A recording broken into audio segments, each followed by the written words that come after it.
Gold, trusted gold buyers. మీరు తాకట్టు పెట్టిన బంగారాన్ని విడిపించి ఈ రోజు ఉన్న మార్కెట్ ధరకు కొనబడను.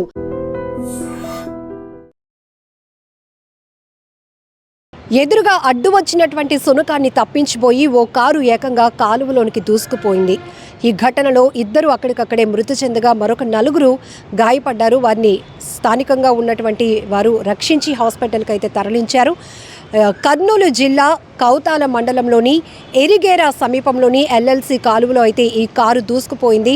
కేవలం కారణం కూడా అతివేగం కాదు, అడ్డొచ్చినటువంటి సునకాన్ని తప్పించిపోయి డైవర్ట్ చేస్తూ స్టీరింగ్ ఒక్కసారిగా పక్కకు తిప్పడం వల్ల కారు నేరుగా కాలువలోనికి దూసుకుపోయింది. ఘటనలో అక్కడికక్కడే ఇద్దరు ప్రాణాలు కోల్పోయారు. వీరందరూ కూడా కర్ణాటక రాష్ట్రంలోని హూబ్లీకి చెందినవారుగా తెలుస్తోంది. అందులో సునీల్, మణికంఠ, హపయ్య, మంజునాథ్, అవినాష్ ఐదురుగా వీరినైతే గుర్తించారు పోలీసులు. అక్కడికి రెస్క్యూ చేయడానికైతే పెద్ద ఎత్తున రెవెన్యూ సిబ్బంది కావచ్చు, అలాగనే పోలీసులు అక్కడికి చేరుకుని ఆ కారు ఏదైతే కాలువలో దూసుకుపోయిందో కారుని బయటకు తీసి వారిని రక్షించే ప్రయత్నాలు అయితే చేశారు. ఏదేమైనా చాలా బాధాకరమైన విషయం. అక్కడ నిర్లక్ష్యం కూడా కాదు, ఒక చిన్నపాటి విషయం జరిగిందని చెప్పొచ్చు. ఎందుకంటే ఒక్కొక్కసారి మనకి అడ్డుగా ఒక్కొక్కసారి ఆవులు కావచ్చు, లేకపోతే కుక్కలు రోడ్డు పైన అడ్డంగా వచ్చేస్తూ ఉంటాయి.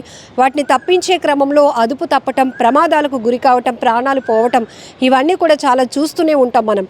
అలాంటిది ఇప్పుడు కర్నూలు జిల్లాలో జరిగినటువంటి ఎల్ఎల్సి కాలువలోనికి కారు దూసుకుపోయిన ఘటనలో ఇద్దరు ప్రాణాలు కోల్పోయారు. పాపం వారి ప్రయాణం కొనసాగుతోంది.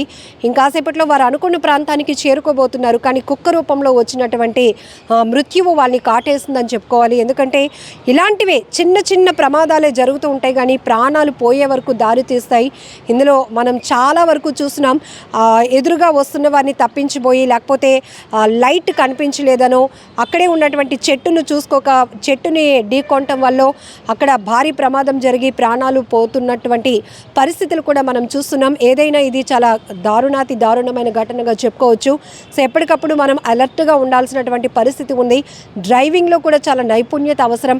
ఎందుకంటే డ్రైవింగ్ చేస్తున్న వాళ్ళతో పాటు కార్లో లేకపోతే భారీ వాహనంలో ఎంతమంది ప్రయాణిస్తే, ఈవెన్ టూ వీలర్లో కూడా వారి వెనకాతలో ఉన్న వాళ్ళ బాధ్యత కూడా వాళ్ళదే ఉంటుంది. కానీ ఇక్కడ దురదృష్టకరమైన ఘటన ఏంటంటే ఒక కుక్క అడ్డు రావడం వల్ల దాన్ని తప్పించిపోయి ప్రమాదం జరిగి ఇద్దరు చనిపోయారు. మిగతా వాళ్ళు కూడా అందులో మునిగిపోవటం వల్ల ఊపిరాడలేనటువంటి పరిస్థితి వచ్చింది. వారు ఆ విషయాన్ని గమనించినటువంటి స్థానికులు హుటాహుటిని అక్కడికి పరుగులు పెట్టి వారిని కాపాడే ప్రయత్నం చేశారు. పోలీసులకు కూడా సమాచారం ఇవ్వటం వల్ల రెస్క్యూ చేసి వారిని ముందు ఆ నదిలో ఇరుక్కుపోయినటువంటి వారిని బయటకు తీసి హాస్పిటల్కు తరలించారు. తర్వాత క్రేన్ సహాయంతో కూడా కార్ని బయటకు తీశారు. ఏదేమైనా చాలా బాధాకరమైన ఘటనగా చెప్పుకోవాలి. నిజంగా ప్రస్తుతం ఉన్నటువంటి సమాజం దేనికి ప్రయారిటీ ఇస్తుంది? ఆర్థిక సంబంధాల చుట్టూ మాత్రమే తిరుగుతుంది. మళ్ళీ ఎన్నికలంగానే చాలా విరక్తి కలుగుతాం.